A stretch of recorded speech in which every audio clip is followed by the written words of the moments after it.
Is everybody ready to learn about the how you say France le film des Français, le film des Français, oui. Oh wait, I need to open this again in a, how do I open this in another tab? Can I just like duplicate it? Another duplicate.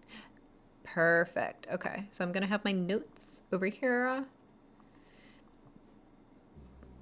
And today, we shall be learning about Hantise, the obsession, 1912. Here we go. Let me get this situated here. La la la la. Here we are. Here we are. Here we are. Oui, nous sommes aujourd'hui, nous sommes pas about Hantise, le film des Français. Oui, oui, oui. So Hantise, la Hantise, was released in October of 1912. So again, this was still released within the year that the Titanic sank. It was only 6 months after the sinking of the Titanic that this movie came out. And we'll get into it in a second, but unlike the other two films that came out that year about about the Titanic being saved by the Titanic and in Nacht und Eis, this is not a film that is entirely about the actual sinking of the Titanic, even though it is a major part of the film. Oui, croissant, Eiffel Tower, all of those things. Oui, c'est français. The Eiffel Tower featuring prominently in this. As far as I could find, La Hantise doesn't have an actual poster, but this is one of the representations of the film. So keep in mind, this is happening only 6 months after the Titanic actually sinks. It is a 24-minute short. At the time, right? We're in the silent film era. Films were just much shorter at this time, right? The average length was 10 to 25 minutes, so this was actually a little bit on the longer side of a movie for the time. It is, of course, c'est français production. This is also important to keep in mind, right? We've had an American production, we've had a German production, and now a French production, because the Titanic was an international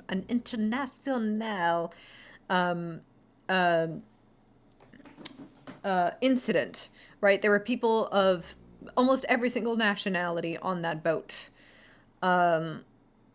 So it captured the attention of audiences worldwide. As much as, you know, we think of the film industry as a purely American thing, and of course that's where most movies will be coming from.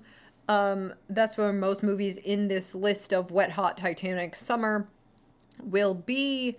Oh, I didn't show the Wet Hot Titanic Summer. Here we go. Yes, that's us.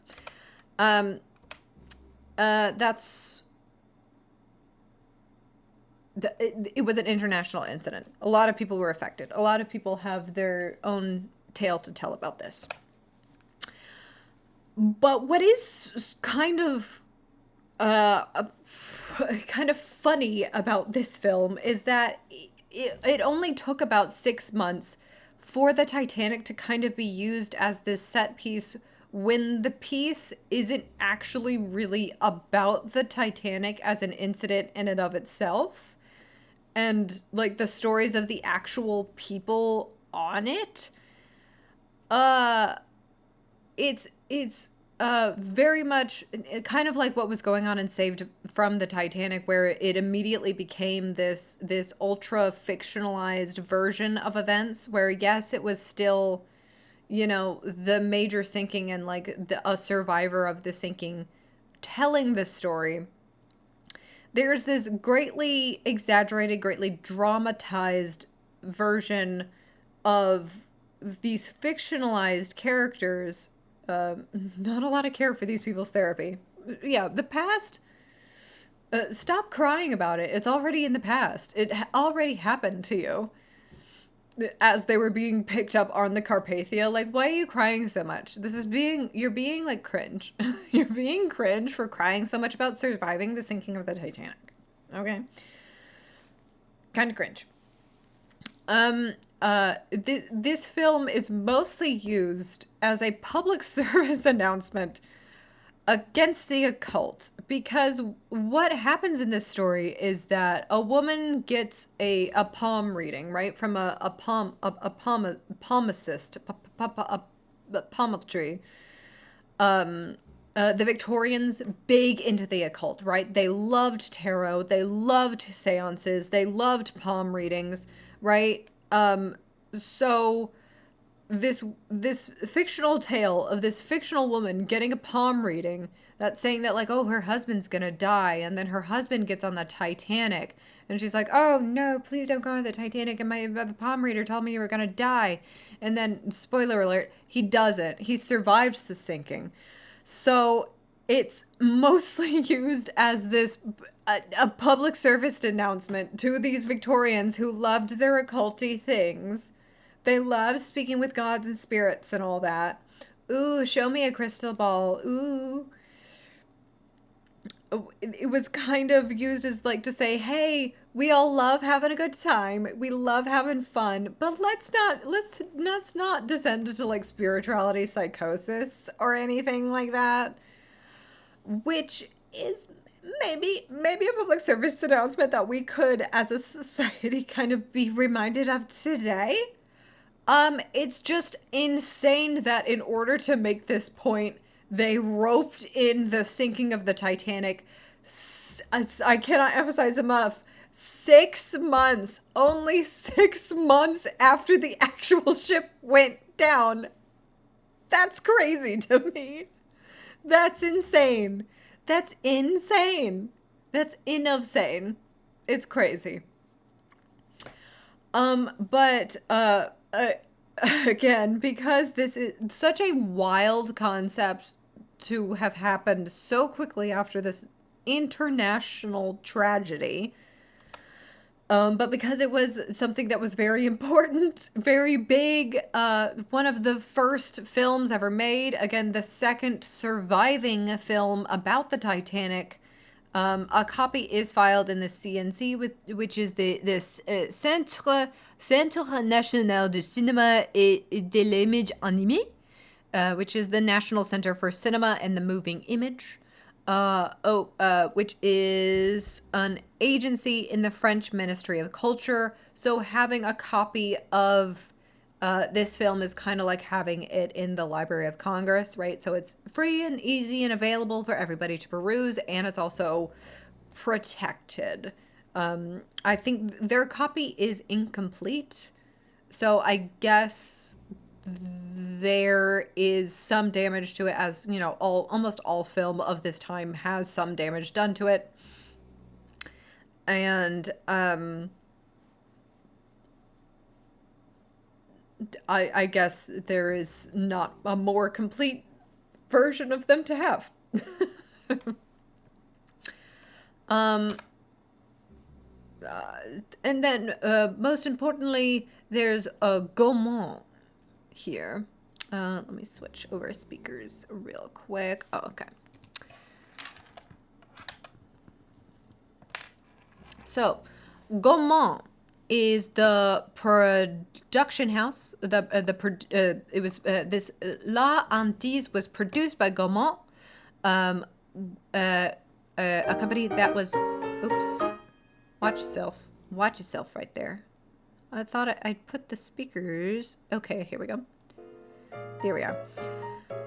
Which was established in 1895, which makes it the second oldest film studio in the world. and is the oldest surviving film studio. It was second to Thomas Edison's film studio, the Black Maria, but the Black Maria only lasted from 1893 to 1903. Gaumont is the only surviving film, is the first surviving film studio in the world. It still is around today. It still produces and distributes films. Most recently and most famously, at least that I know of, is The Fifth Element. And they worked a lot with, who's the director of The Fifth Element? That guy. They worked a lot with that guy. And being, the first film studio and the first film studio to last more than, what was that, 10 years, Thomas Edison? Fucking dork. Only 10 years. They had a lot of firsts. So that includes the first woman director, which was Alice Guy here. Alice Guy was also the head of the production for Gaumont between 1897 and 1907. Let me just play this over again. They were established in 1895, but it wasn't until they started doing like they did as with a lot of these production houses. They started off just with this manufacturing period of like cameras, but they moved on to actually producing films once Alice Guy became head of production in 1897. In 1908, they made La Phantasmagorie, which has been playing in the bottom corner here. It's about 2 minutes with I think a 30-second introduction, so it's like a minute and a half of animation, which was considered, but as there's a lot of back and forth about what's the first of animation, right? The Gertie, which is another French, or is that an Austrian thing? Could have also been the first animated. Maybe Gertie was the first feature-length animated film. This is, of course, is very, very short. But, depending on who you ask, La Phantasmagorie is the first animated film. And there he is right there. He's doing his stuff. He's doing his thing.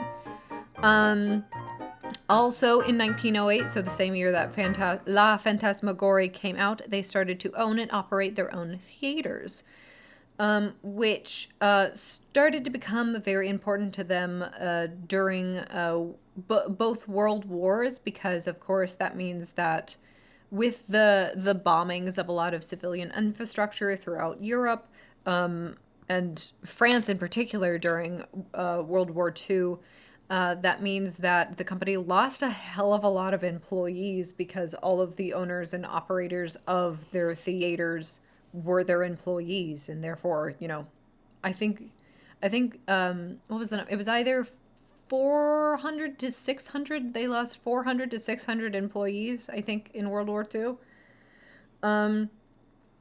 which is, to have a company that has lasted for 130 years, you're going to be running into a lot of big and important parts of the world history, and a lot of those big and important parts of world history are not very fun. So, we keep on trucking, and we keep on doing our art to live for those that we have lost. Unlike with the Titanic, because then it could just be, it's just a set piece to whatever, It's just a set piece to whatever. It's just happening. La Hantise was directed by Louis Fillade, who lived from 1875 to 1925. And this guy was a workaholic. A little bit. He produced 630 films between his years that he was actively working, 1906 to 1924. Which, of course, at the time there was a lot of the silent film era was, you could bang out a lot of movies in a very quick succession because they were only 10 minutes long. But it's kind of like early when you start your YouTube career, you start making 7-minute videos and you're like, of course I could make like 2 of these a week, blah blah blah, and then you start getting bigger and bigger ideas. But even still, we'll get into like his most famous pieces, and a lot of them were getting into feature lengths, right? They're hour and a half, and in multiple parts. So like to even still, like counting the shorter parts of his YouTube career, he still did bang him out. He made a lot of freaking movies. So kudos to him.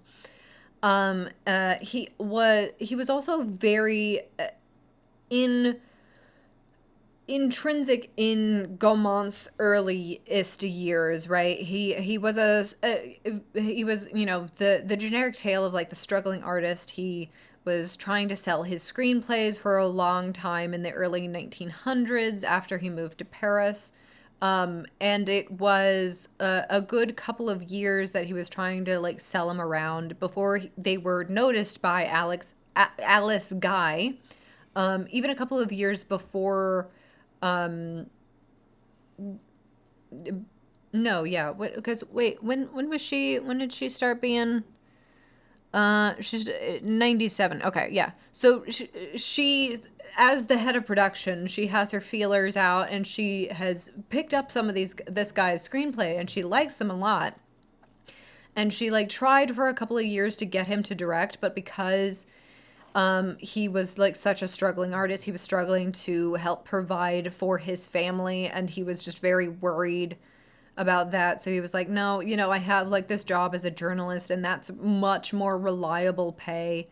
I can't direct right now, but I'm so happy to like sell you my screenplays. And she was like, okay, if you want to do that, the door is always open if you want to come back. And like eventually right in that 1906, 1907 time period, he was like, yeah, I want to be an artist. I want to do my art. Please let me do my art, my films, my art. And so he did. And he is very important, right? Especially in this era of film being brand new. He was very important to the production of that, because and as the artistic director for Gaumont for those 7 or 8ish years in the foundation there, right? Also very important as a lead in where we're doing these, one of like the oldest film productions and one of the only names out there, certainly I think, right? There are other contemporary, there was like one Japanese film studio, like 2 American film studios, Universal and Paramount. There was one, this was such the Wild West. It was the new frontier. So he was a big leader at this time. He's also particularly famous for a couple of serialized movies that he made, right? So it was movies that had multiple sequels. The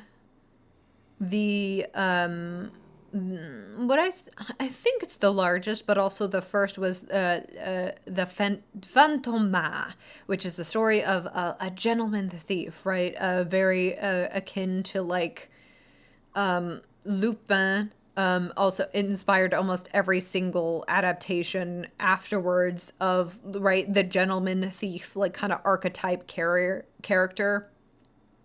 It was just a huge series, blockbuster kind of thing.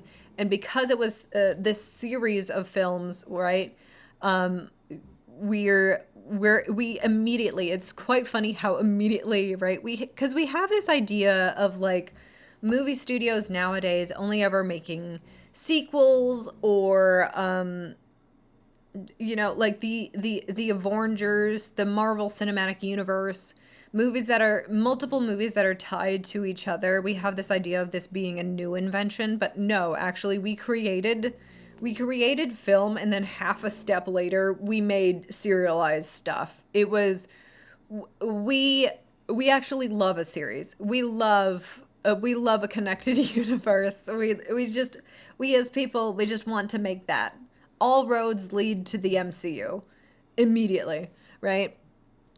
So Fantômas was the first one, and then that eventually led to Les Vampires, which is a Fantômas, but multiple of them, right? So there's it's a group of thieves. One of the characters, Irma Vep, which is an anagram for vampire. Sorry to spoil Les Vampires for you.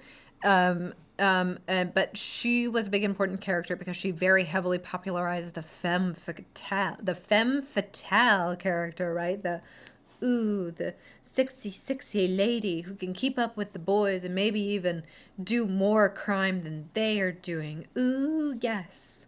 And she also had big black eyeshadow all around the eye, so the big shadows and everything. And this one over here is the poster for Les Vampires. Quoi? Quoi? Quoi? Quoi? Which is who, what, when, and where. But with the massive blockbuster success of both Fantômas and Les Vampires, despite them being hugely popular, there was a big... At the time, censorship was very, very different than what we have today. And even though the silent film was very much a Wild West, and then we kind of regressed a little bit during both world wars, especially during the Second World War, because a lot of the censorship was happening by the Nazis, and the Nazis had a very crazy idea of what exactly degenerate behavior was, right? Degenerate behavior could mean anything that's not white supremacist, heterosexual, and not ultra prudish, right? Ultra PG, no kissing, no hand holding, none of that stuff, right? Very Puritan, right? So it's censorship kind of came in these waves, both as destabilization started to happen during the First World War, again during the Second World War, and of course heavily during the McCarthy period, which was, one could say that anti-communism is pro-fascism, always. One could say that. One could say that. But because of the popularity of Fantômas and Les Vampires, which are stories about these thieves, right? They are bad people. They do crimes, despite how charismatic they are still doing crimes, and so that got him a lot of criticism, not from the general audiences, but more from reviews and censorship boards, all that. So to maybe get those guys off of his dick a little bit, Louis, I'm just gonna call him Louis, created the Jude series, which was, it was the same kind of this guy moves around at night and he dresses in all black. He moves around in the shadows, but he's doing all of his stuff for good, right? He's like a detective kind of guy. Right. And this character, Jude, has a direct through line. He inspired one character, the Shadow, which then inspired Batman. So this guy, Jude, this is proto-Batman right here. And Louis is the guy who made him. Louis was, so it was Ocean's 11's criminal making it look good, and folks weren't ready for that. Exactly. And now we have how many oceans? We have plenty of oceans. to look at. Everybody loves a heist. Listen, everybody loves a heist. I also everybody loves a heist, and I love that the ocean that is especially for women is the one that's all about like ooh jewels and like fashion and dresses and stuff, because that is the kind of heist that I want. Don't you want to go do a heist and have like ooh a bunch of like diamonds to hold? Diamonds. Again, things are cyclical. It all comes back. We are doing Ocean's 11s and 8s and 7s 100 years after we were already doing Les Vampires. It all comes back. And hopefully each time we get a little bit better. We get a little less prudish. We get a little less fascist. And we are able to do our art more freely. And Louis Feude, sorry, I've never looked up Feude. Feude was kind of the father of the thriller because of all of his like crime serials that we have going on here. This proto Batman that we have, and so I get that's something to look out for in this movie, is that like where do we see like the beginning stages of like this thriller, especially with it being an obsession or so, right? And so he is a major inspiration for Fritz Lang. Fritz Lang being the master of darkness by the coined by the British Film Institute. He was the director for Metropolis, one of the first science fiction movies ever made. A precursor to the genre of film noir, period. The Dr. Mabuse series, which is a crime thriller. Fritz Lang was also a big Hitler op, like directly like said fuck you to Hitler before he left Germany. So kind of cool, kind of based. And of course, Feude also inspired a lot of Hitchcock and his like timing and the thriller aspects. Just thriller, period, right? Feude did a lot of that. Despite the fact that a lot of his earliest screenplays and a lot of his earliest projects were very comedy focused. So, right, comedy is all about timing. Thrillers are all about timing, right? You kind of need to be good at both in order to be good at the other. Timing. God. That's a Nostalgia Critic reference. Damn it. Well, God bless Doug Walker. Bless his heart. He was kidnapped by Oni and friends? Bless his heart. Good luck. Love you, Wig. Hope you win. Getting back to La Hantise. La Hantise is starring as the husband character, starring René Navarri, who lived from 1877 to 1968. He is, big silent, obviously, during this time, the silent film genre. They were just making a lot of fucking movies. He was active from 1910 to 1946, but made 109 films. And is most famous for playing the titular role in Fantômas. Fantômas came out a year after this, or the first installment of Fantômas came out a year later after this, La Hantise, which came out the same year as the sinking of the Titanic, 1912. So Fantômas came out in 1913. So that's Renee. But then we also has as the wife, Renée, car oui, comme film stars Renée and Renée. Oui, oui. She lived from 1875 to 1954, and she was active between 1907 and 1937, and appeared in 186 films. Just a lot of fucking work. But of those films, 150 were made as collaborations with Feuille. They just loved working together, I guess, right? That's only 30 films that she did on her own. Uh, just crazy. So she also collaborated with him while she was also in Fantômas as along with Renee. She played the love interest of Fantômas and was also in La Vampire. She was uncredited though. She was one of a more background character, but she was there.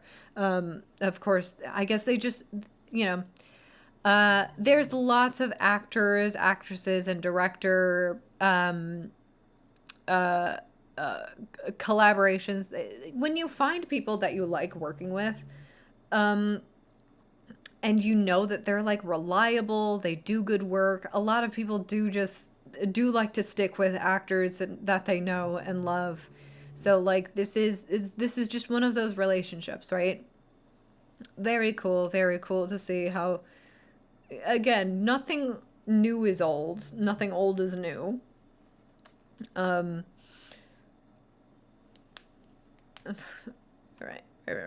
I reread a message I read like 10 minutes ago, and it still made me laugh. Yes. One role that she is more famous for that was not as a collaboration with Feuille was she played Madame Thénardier in the 1925 25 could have been last year, and yet it wasn't, you see, because it's not 2025, it's 1925. In the 1925 adaptation of Les Mis. So this was before the Les Mis musical, and also not the first film adaptation of Les Mis. There were plenty before that. I don't even know if this 25 version was even bigger remarkable in any way, shape, or form. I don't know if it was even like a color or a sound film. It was, she just, you know, sometimes with these movies that have been made over and over and over and over and over again, just being in one is cool enough. So that's Renee Cal.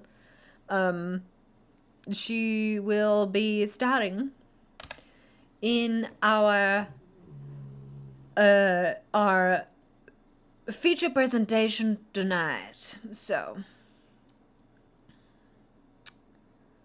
I hope you are ready to watch. I hope you are ready to watch La Hantise. Let us all get ready. Get in if you need to grab a snack real quick. As always, I'm going to play the stupid freaking intro that we have, which will be the Katya parody of the Nicole Kidman AMC preview thing. But Katya is in the hospital right now. Why was that so hard? Maybe I need to go to the hospital because I can't think of the word hospital. She was recently, I don't know what she's in the hospital for. Thoughts and prayers are going out to her. I hope everything is going okay, or as okay as it can be possible, as to be admitted to the hospital with a tube up your nose. So, critical support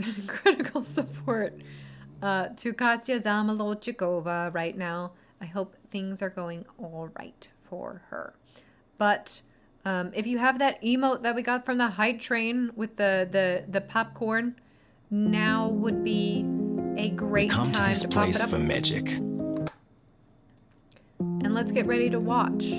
We come to this place for magic. We come to gay MC theaters to laugh, to cry, to care. Because we need that. All of us. That indescribable feeling you get when the lights begin to dim and you go somewhere you've never been before.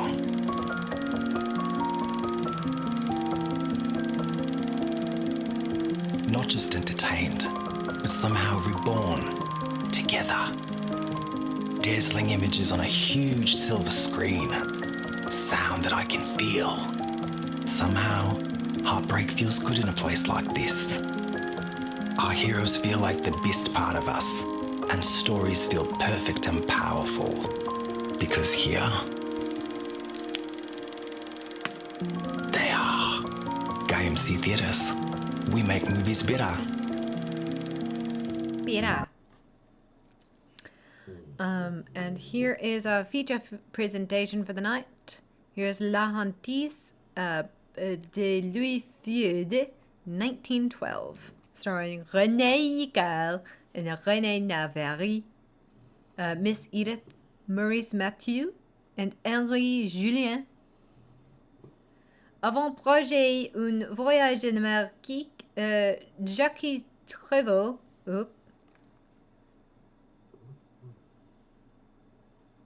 Négociant parisien record un extrait d'une amie. Wait, let's see. Before leaving on a trip to America, Jacques Treveau, a Parisian, receives a letter from a friend. Négociant.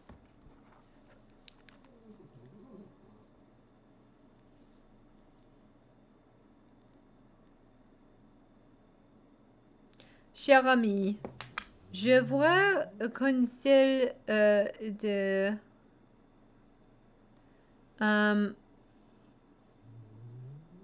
delay your trip. The Atlantic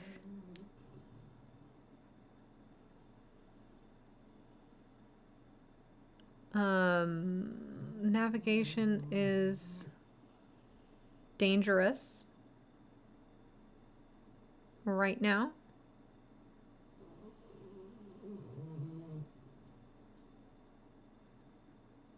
Come back after winter, I think. Is this a purely silent? I guess there is not even any music right now. Oh, look at the gorgeous interiors. Oh yes, we have a little sun.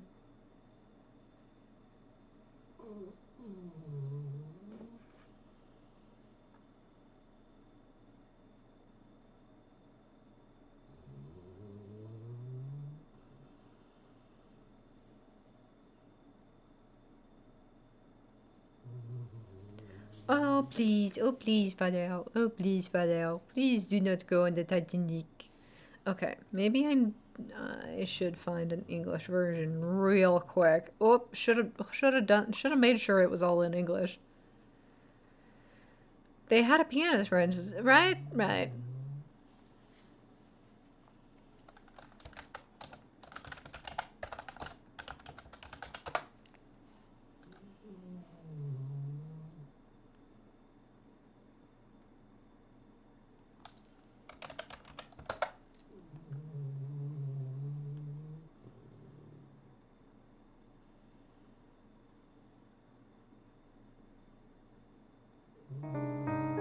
Okay.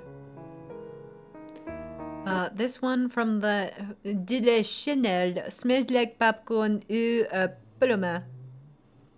Okay. Starting this over from the beginning. My apologies. The Obsession, La Hantise. Restoration in 2007. Gaumont.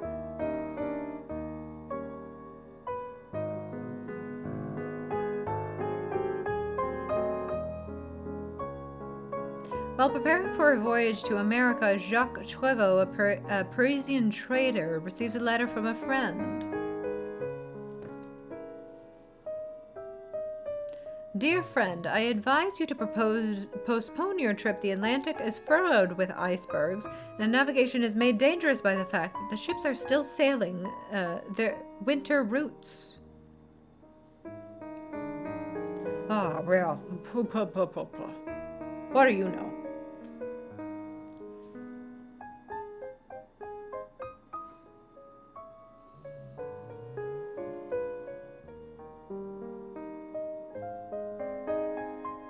I need to do so much trading. I'm a trader.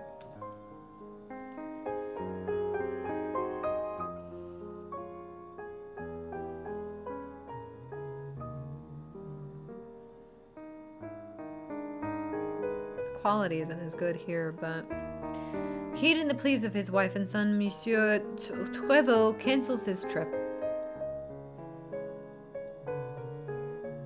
Well, it's because it's 480p.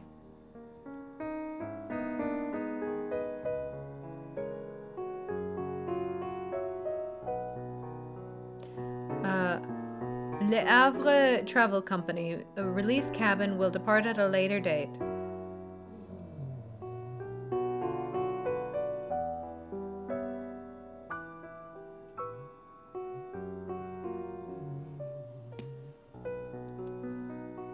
A few days later, Madame Treveau encounters a fashionable palm reader, Josephina de Delphis. Oh, the Oracle of Delphi, right?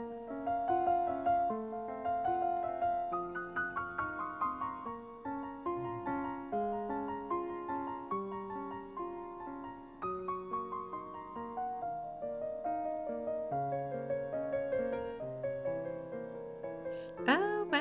Oh, yes. Look at you. Oh, can you read palms? Well, yes, I read palms. If it'll let me deglove. Oh, yes. Get those piglets all nice and nicky for me. I love a palm reader who's turned on by palms.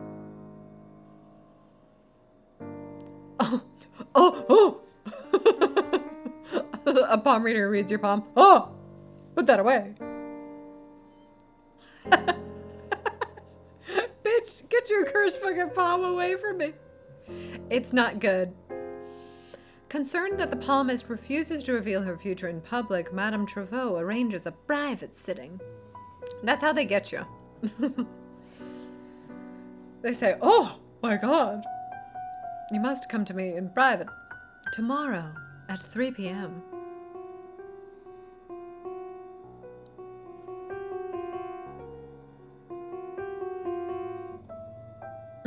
She slides her a note.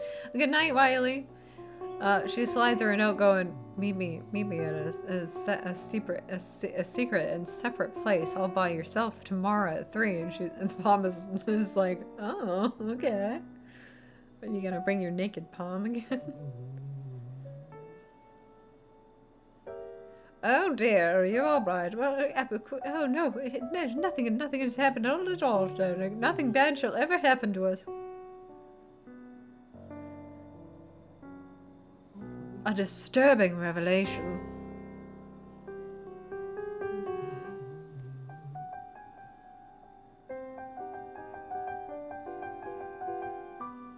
A mere glance reveals to Josephina de Delphis the client's future.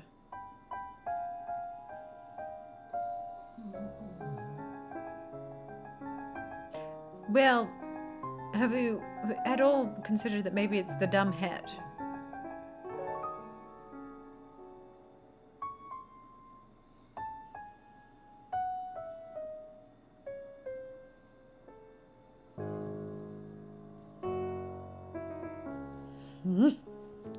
Get your stinky little piglets away from me. You have a fungal infection.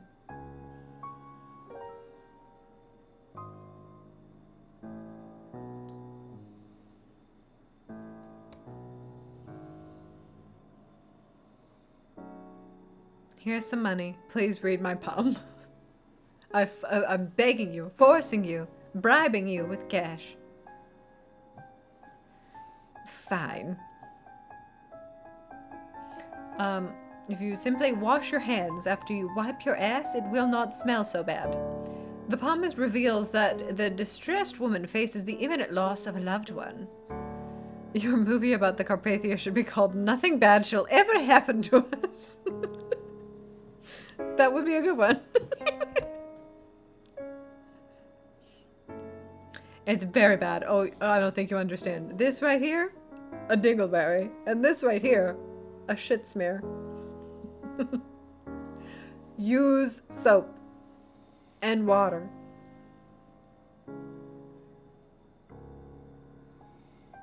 Ooh. That should have been intentional, right? How the dong, as the door closed, there was a dong. Oh, darling, I'm just back from my promenade. Nothing bad shall ever happen to us, right? Oh, yes, of course. Nothing bad shall ever happen to us, just as we always say. Time to read my newspaper. Surely everything's going great for us. It's 1912.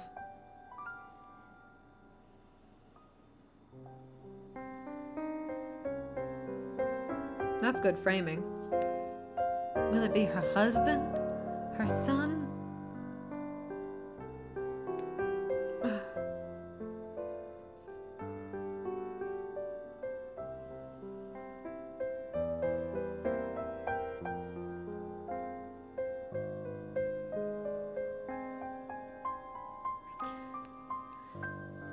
With marital tenderness and maternal affection, Madame Treveau bears her secret burden. She just takes it on the chin. Largest ship in the world, the Titanic, is a masterpiece of modern naval engineering. Absolutely unsinkable. It will be docking in Cherbourg on April 10th. On its maiden voyage to New York. That's her. The star of the show. Oh, is she gonna do this? Is she gonna do this again? Oh no! Oh no!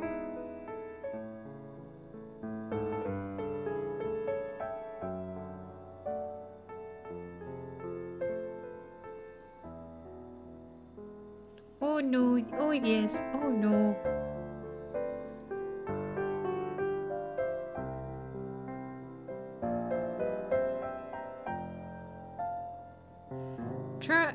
Cherbourg Travel Company, please reserve a first-class cabin on board the Titanic. Trevorrow.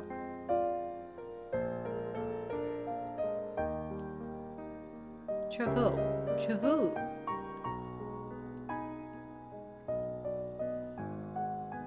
I have this. Yes, absolutely, sir. Have this taken? Yes, sir. Isn't it just a gorgeous ship? Totally unsinkable, by the way. Mr. Treveau leaves for Cherbourg, where he will embark on the Titanic. Oh, see? Do you hear the suspense? We're setting the scene. We're doing some thriller things.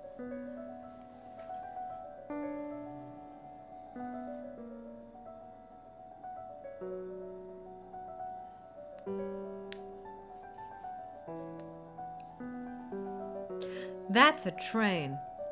A train would never betray you, not like a ship.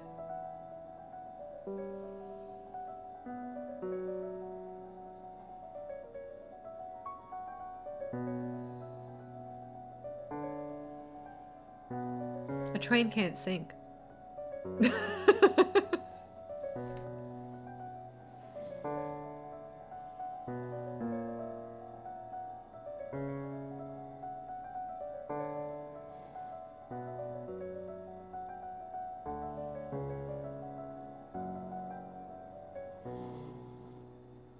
Great soundtrack. I don't know if it was actually...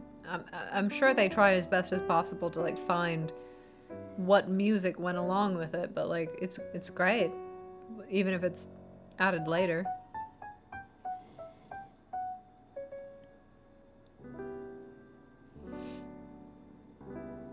Right, we're also seeing like a lot more establishing shots and things. Not simply like cut to one inside scene and another inside scene. We're seeing the trains and things happen. It's definitely shots that are easier other than... Oh, my dear godfather, I beg you to come stay with me for a few days. Jacques is going to Cherbourg to board the Titanic, where he will board the Titanic, and I absolutely need to see you, to speak to you. Come quickly, your goddaughter, Jeanne Treveau. On the night of April 10th, the Titanic leaves Cherbourg, its only stopover before sailing to New York. Oh, there she is. Oh, look at her.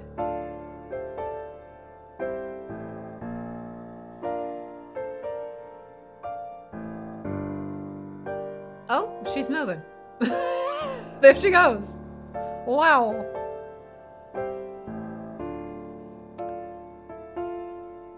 I dropped a point somewhere in the middle of there. I don't know what it was, though.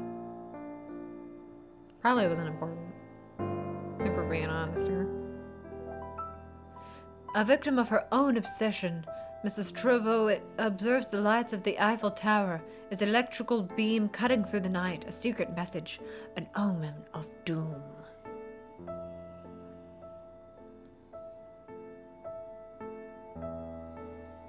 Show us the Eiffel Tower. Yes, another big man-made thing. Show me more of man's hubris, our technical prowess and engineering. Eiffel Tower. Eiffel Tower. See, this is the thing we're talking about. Yeah! Thriller. Timing. Timing. Timing.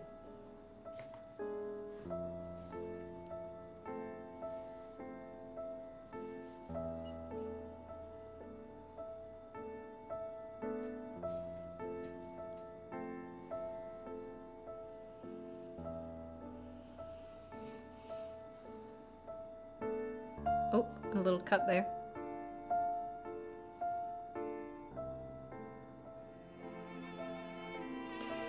At that moment, the ship's orchestra is paying Nearer My God to Thee, just before the Titanic sinks to the bottom of the sea. Oh, there she is.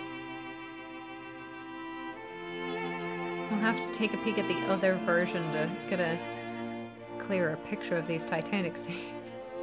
Because of course it's a model, right? Just teensy-tiny. Oh, there she goes. Oh, God.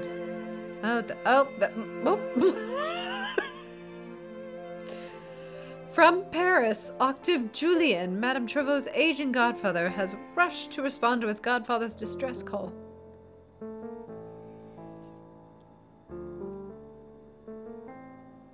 Godfather is here, mother.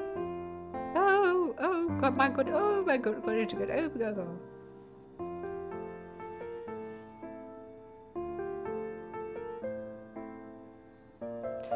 Shut up, child. Get out of my face. Go, leave, now. Piss it, little kid. Anyway, now that the annoying ass fucker is gone, what did you want to talk about?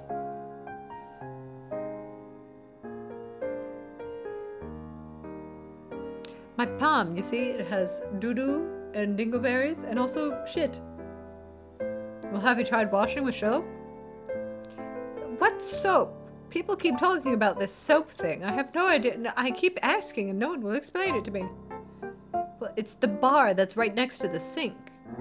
You're not thinking. You're not thinking. Oh my God, I'm not thinking.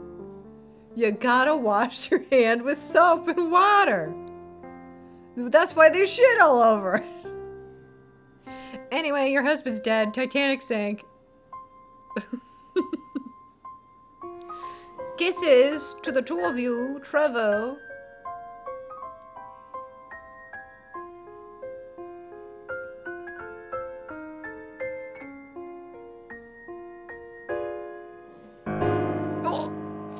Special edition, sinking of the Titanic, biggest catastrophe in modern naval history. 800 victims, women and children saved first. Dead. Oh.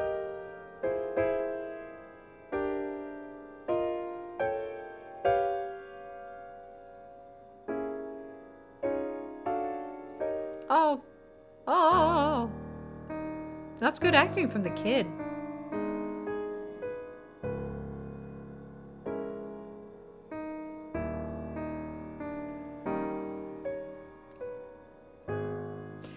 The child's grief is so great that his life is in danger.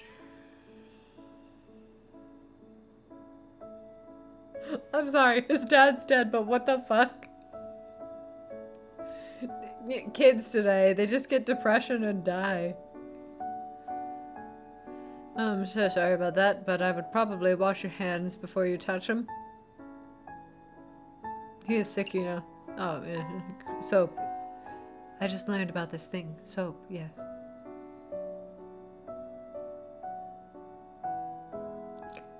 No, don't touch my shitty hand. Please, leave me alone with my soap.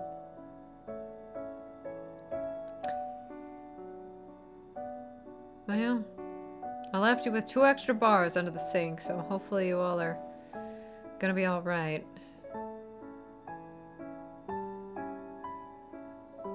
At least your hand doesn't have shit on it anymore. Smells a lot better in here, too.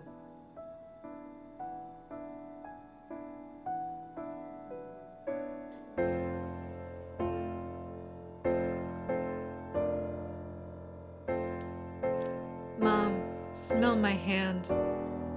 It stinks so bad. The Carpathia brings to New York the survivors of the Titanic. Oh, there she is. You think that's actually her? That might be.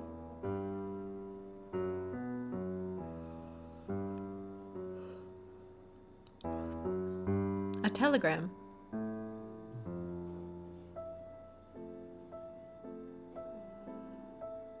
This is not the same bedroom as before. Is this her own bedroom? I see.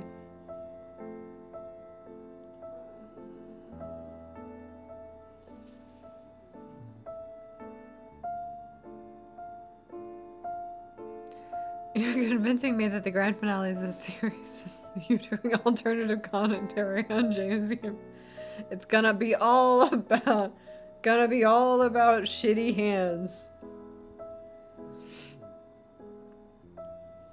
Oh, I don't want this. It's not soap.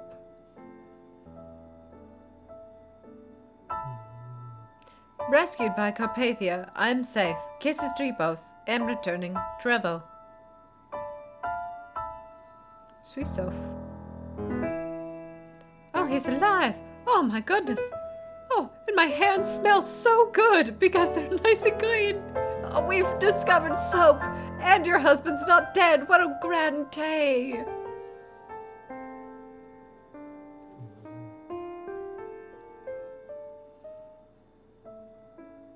Bloop. Oh, what a cut right there. Daddy's not dead. Daddy's not dead, my love. And we need to give you a bath before he gets back. With soap. Don't you love soap?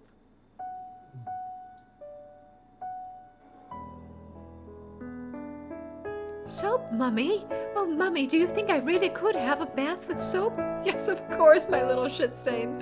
Oh, you're going to be so clean. And maybe you won't be sick all the time. Because you won't be having shit smeared on you. And now the mother is haunted even more by the palmist's predictions and wonder if her son will pay the price for the father's salvation. Oh.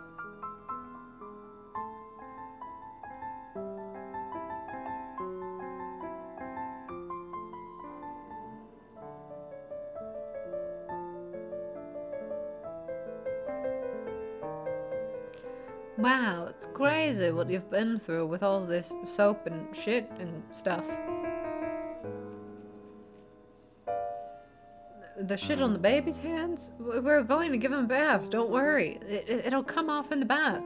Look, don't you want to take a bath with soap? Come on, let's go have some baths with soaps.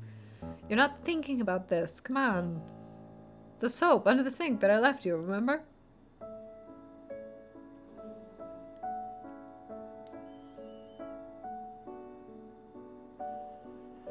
Oh, Mummy, I do love taking a bath. It would be nice to not be covered in shit all the time.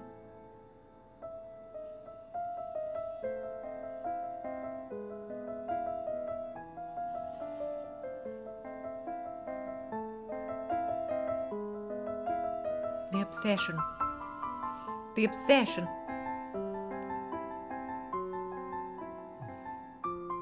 Mom, that light is so bright. What are we doing? I just wanted to smell your hands. They smell so nice now after your bath.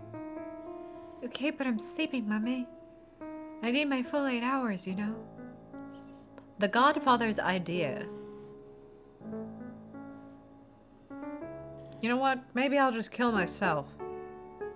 If she needs one of her loved ones to die, surely she must love me enough, right? What if... But what if she doesn't love me enough?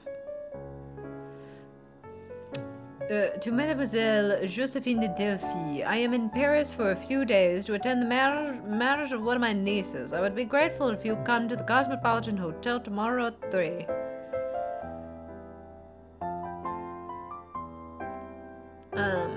To read the young woman's palm. Pardon me for not visiting you at your home, but my niece does not believe in palmistry. I wish to surprise her with this consultation.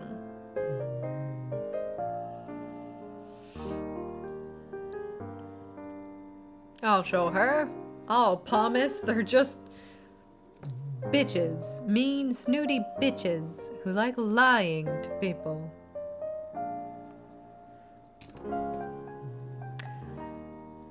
All right. Send this. Oh, cut. Scenes missing. At the Cosmopolitan Hotel, the Godfather hides Jean behind a curtain, allowing only her hand to protrude. For a handsome sum, he persuades Josephina de Delphis to thus reveal the destiny of his concealed niece. The palmist predicts a glowing future for the bride-to-be. The Godfather reveals his trickery, and the flustered pseudo-soothsayer flees the premises. Josephina leaves her purse behind. Leaves her purse behind. In it, the Godfather finds this letter. Oh, a twist ending. My dear Lalotte, happy to hear that your business thrives in Paris while I'm looking for an angle here in Montigny. Amass as many imbeciles as you can, so we can soon retire to the countryside where a fresh crop of suckers awaits us. Your Juliet. Epilogue. Oh, it's a little destroyed in the center, as you can see. Oh, there we go. The baby's back. Oh, looky here, looky here. Future revealed by the lines of the hands. Madame Sybil de Cume. Jeanne Chevreau laughs while tearing up the business card. Her obsession flees to the east, along with her belief in fortune-telling. The end. There, you see. The epilogue of The Obsession was added in 2007 by Gaumont, using the original screenplay preserved at the B&F Arts Departments. The restoration was conducted using an incomplete print held by the Archives Français du Film du CNC. Well, and that was La Hantise, The Obsession. Again, kind of a silly little movie. But let's take a peek at, because this version did have better quality of image. So let's look at the Titanic scenes again real quick. There were just the 2 of them. 2 shots, really, also. There she is. Look at her.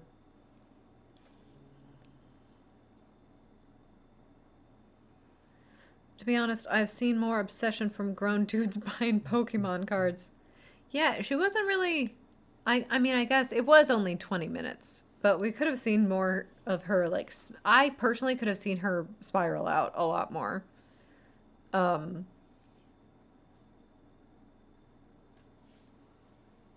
Right, this is a silent film. You could be very, very big. I feel derrière, oui, oui, oui, français. And here is the Titanic going down.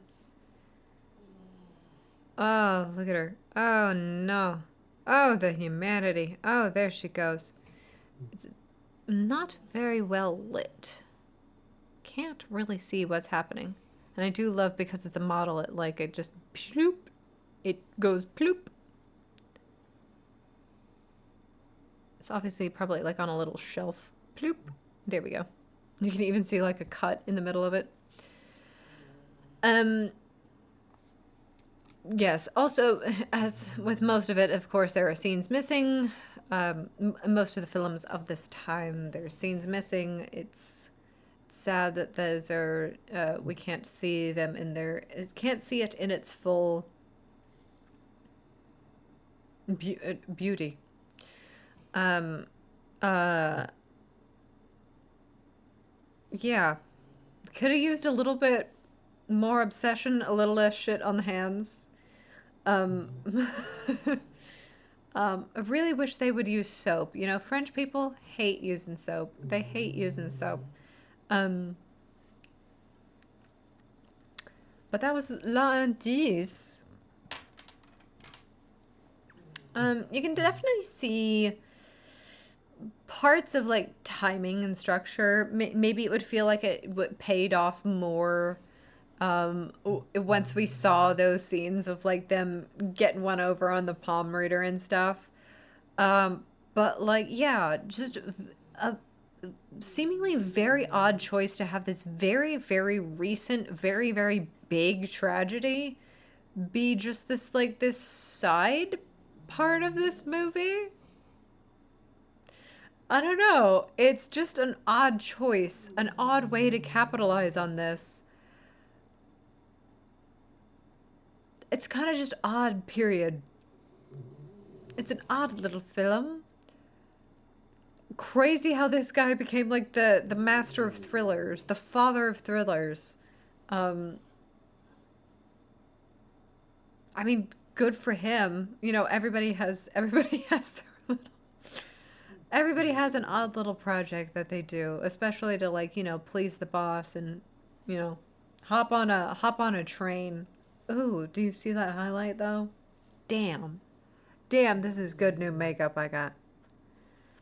Um Basically wiped all of my liner away though. Everybody loves the landlord.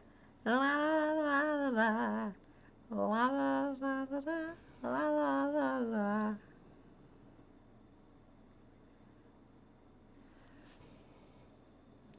Gosh, well, this is a funny little movie, but um, next time, of course, with these last two movies, they happened within the same year of the sinking of the Titanic.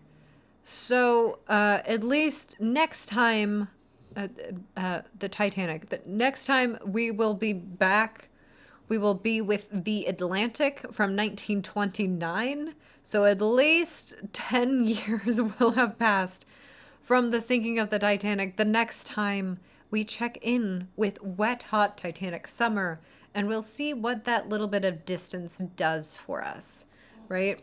These first three movies, just very strange, very of course, the impulse to capitalize on a tragedy so big and so quickly after it happened are big choices. Ooh, big choices. Wow. Okay, like, okay, that happened. Um, but yeah, I hope you enjoyed our little trilogy that we have here of these three strange little films that made some big and bold choices. Uh, I guess you got to give them that, right? They really did make choices. They really did make choices. Um, but that's it. That's all. I hope you all have a fantastic weekend. I hope you all celebrate May Day, which is tomorrow, right? Not May Day, May Day. You know, we're on the Titanic and it's sinking. It's just May 1st. It's just May 1st, which is I believe. Let me look it up. What is I'm it's pretty sure it's Beltane. Is Beltane? Yeah, Beltane is tomorrow. It's the beginning of summer, the peak of spring, the pastoral season. So I hope you have a great day. Maybe find a maypole. Maybe find a pole and smoke it. If you can. Just if you can. If you find one, you know. If you have the chance, the opportunity.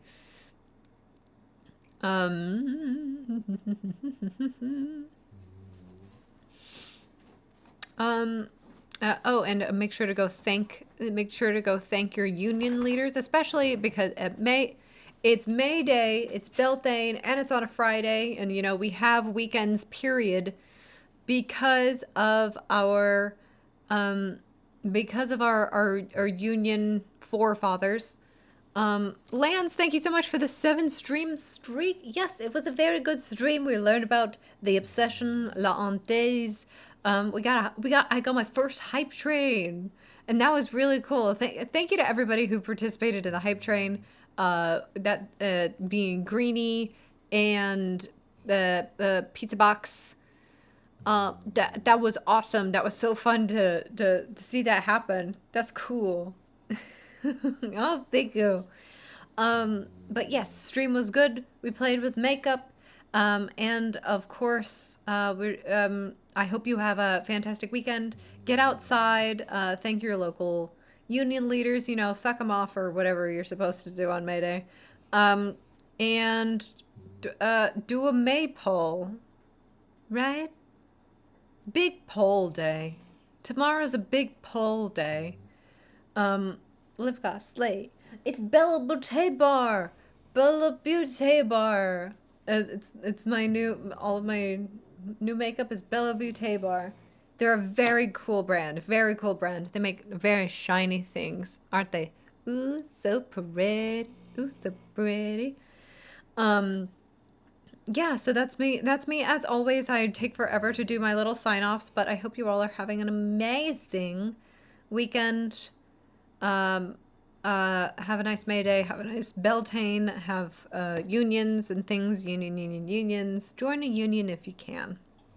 But that will be all for me tonight. Unless there's any other questions, comments, concerns, we're gonna be going. We're gonna be leaving it off. Let me see if there's something good I can end on real quick. Titanic sinks, sped up.